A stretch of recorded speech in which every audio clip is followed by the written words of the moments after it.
మీరు జాబ్ చేస్తున్నారా? మీ సాలరీని డబుల్ చేసుకోవాలని అనుకుంటున్నారా? 2x యువర్ సాలరీ ఆన్లైన్ కోర్సులో జాయిన్ అవ్వండి. అత్తింటి వారి మర్యాదలు అల్లుడికి దక్కడం ఆనవాయితీ. కోడలు మర్యాదలు అత్తకు దక్కడం కాస్త వెరైటీ. ఎందుకంటే ఏ ఇంట్లోనైనా అత్త కోడళ్ళు టామ్ అండ్ జెర్రీలా ఉంటారు. ఎంత అన్యోన్యంగా ఉన్నా చిన్న చిన్న మనస్పర్ధలు మాత్రం ఖాయం. అందుకే కోడల నుంచి మర్యాదలు, గిఫ్ట్లు ఆశించడం అత్తకు అత్యాశే. అందరిలోనూ ఇలాంటి ఆలోచనలే ఉంటాయి కదా.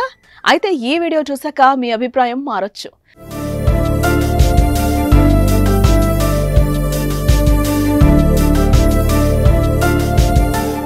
మర్యాదలకు మారుపేరుగా నిలిచే గోదావరి జిల్లాలో అత్తకి ఊహించని గిఫ్ట్ ఇచ్చి వార్తలు నిలిచిందో కోడలు.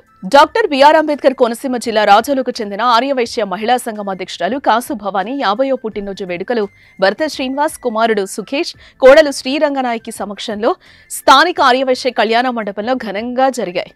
బంధుమిత్రులు భారీగా తరలొచ్చారు. తన అత్త భవానీ పుట్టినరోజుకు మరపురాని బహుమతి అందించింది కోడలు శ్రీరంగనాయకి. ఏకంగా ₹1 కోటి విలువైన గిఫ్ట్లు ఇచ్చారు. వాటిలో 50 లక్షల 50 రూపాయల 50 పైసల డబ్బులు, 28 లక్షల విలువ చేసే డైమండ్ నెక్లెస్, 100 గ్రాముల బంగారు బిస్కెట్, విలువైన చీరలు, పసుపు, కుంకుమ బహుమతిగా ఇచ్చారు.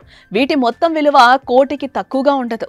కోడలి బహుమతులకు అత్త సర్ప్రైజ్ కాగా అతిథులు నోరెళ్లబెట్టారు. అత్తపై కోడలి ప్రేమకు అంతా ఆశ్చర్యపోయారు. అత్త ప్రేమ తనకు తల్లి ప్రేమ గుర్తు చేసిందని, పెళ్లైన 2 ఏళ్ల నుంచి అత్తమామలు తనను కన్న తల్లిదండ్రుల చూసుకుంటున్నారని, అందుకే అత్తపై ప్రేమతో ఈ బహుమతుల్ని ఇచ్చారని కోడలు ఆనందం వ్యక్తం చేసింది.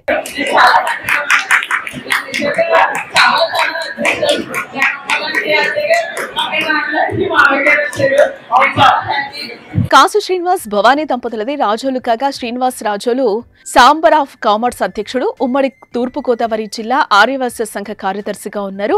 వీరి కుమారుడు సుఖేష్ కు పశ్చిమ గోదావరి జిల్లా పాలకొల్లుకు చెందిన శ్రీ రంగనాయకితో 2 ఏళ్ల క్రితం వివాహమైంది.